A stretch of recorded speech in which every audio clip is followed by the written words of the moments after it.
Okay, so when I was 18, I I was really, really depressed.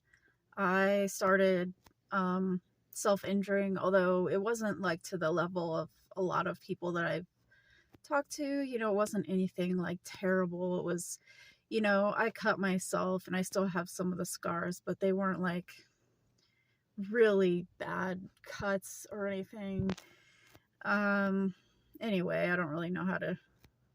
But anyway, they weren't like really deep cuts or anything, but I used to cut myself. And yeah, and like I said, I still have some of the scars. But my mom knew I was really depressed.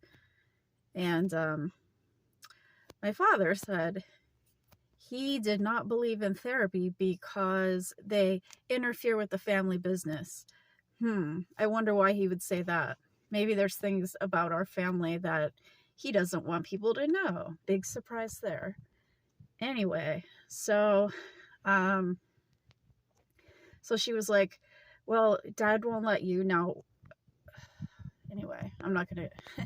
Anyway, so she's like, as soon as you go to college, you should start going to counseling. So I'm like, okay.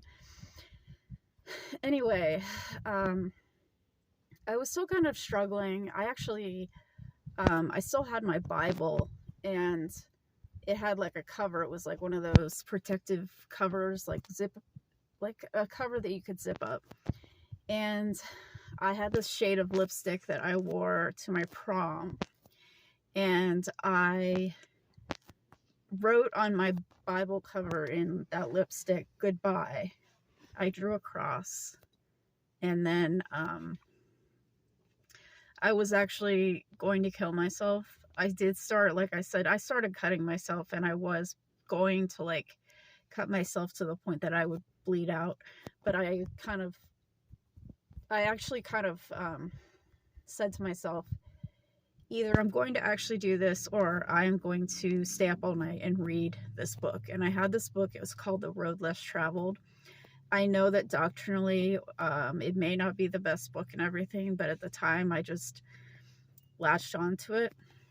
I literally did stay up all night reading it.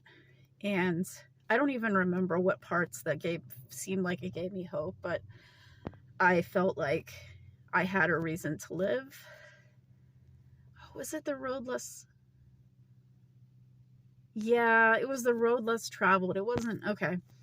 That was like a psychology book, I think. The Road Less Traveled. Yeah. So I started reading that and I started to feel a little more hopeful. And I actually was up all night and I had to work the morning shift. I worked at a retirement home. Yeah, like a retirement home. And I had to do the breakfast shift. It was a weekend, I think. Yeah, it was a weekend. Um, and yeah, I actually went through. I remember I was like in space. I was in like on another planet almost because I was exhausted for being up all night. But I had a lot of hope that day, and I that was just kind of my transition from that dark place. Of course, I was still in the dark place a lot, but that was like a very hopeful moment for me.